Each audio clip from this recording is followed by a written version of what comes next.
Hello, it's Brian here with Old Radio Troubleshooting. Today I have a short video on opening up an an old Waxie capacitor to see what it looks like inside. Now, during this video, I've added this little piece because during this video I referred to the electrical substance or the chemical substance inside the Waxie capacitor as an electrolyte for some reason, but it's not because it's not an electrolytic capacitor. It's a paper capacitor, and the substance inside would have been a dielectric and not an electrolyte. So forgive me for that. I couldn't redo it because I had already torn the capacitor apart. So anyway, it's a dielectric, not an electrolyte. Thank you. Hello, Brian back here with another video.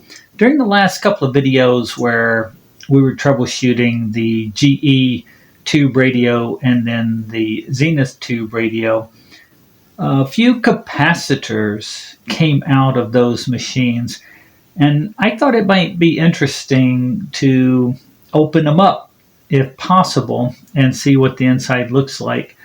Now I have three of those old capacitors here. I'm not sure if we're going to be able to get into this one or this one easily, but I suspect that this old Waxie capacitor here should be fairly easy to get into. I'm wearing gloves because I don't want to get anything that's bad onto my skin. But I'm going to take a look at this and see what it looks like on the inside. This side here is the foil side, so I'm going to attempt to come in from the other side just in case we are able to see how the foil side looks. I'm just going to try to cut it with a pair of scissors, a hefty pair of scissors, and see what happens here. Well, it just kind of slid off. Let me try again. No, I'm not able to do that. Let's see then. Maybe take an X-Acto knife and see if I can cut into it without cutting myself. I think I'm getting in a lot better than I was with the pair of scissors.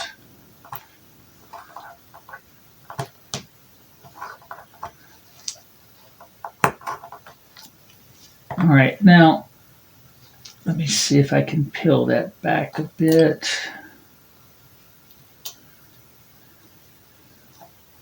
Looks like I can. All right. Well, the first thing I notice is foil.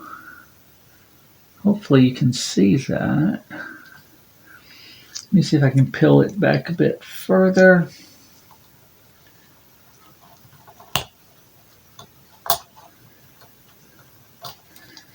Okay. Now this outside, I think they call these Waxies because once they get the foil and paper wrapped up together with the electrolyte inside, then they cover it with wax. And I think once everything is done, like in the manufacturing process, they probably dip the whole thing in wax, just like we used to do when we were kids and we were making candles. At any rate, let me see. Looks like it's kind of peeling back.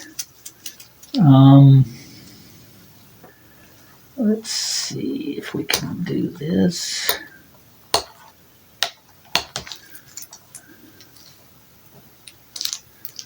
It's harder to get in than I thought it was going to be, but that's the way most things go, right? It's always a little bit more difficult than we first imagined. Okay, so far we we're definitely seeing that foil side.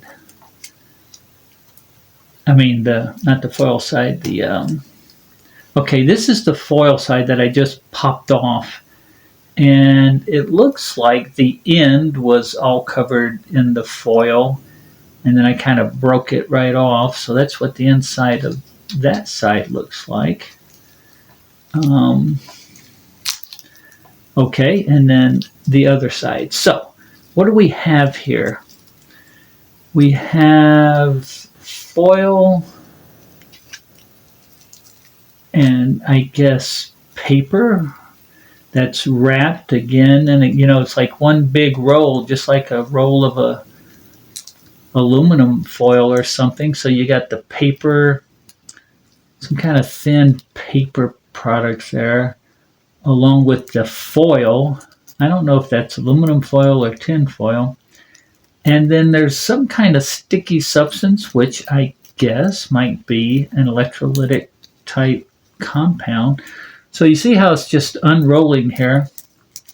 And I suppose the way that they made these different values of capacitance, like this one was, I think, 0.047 microfarad.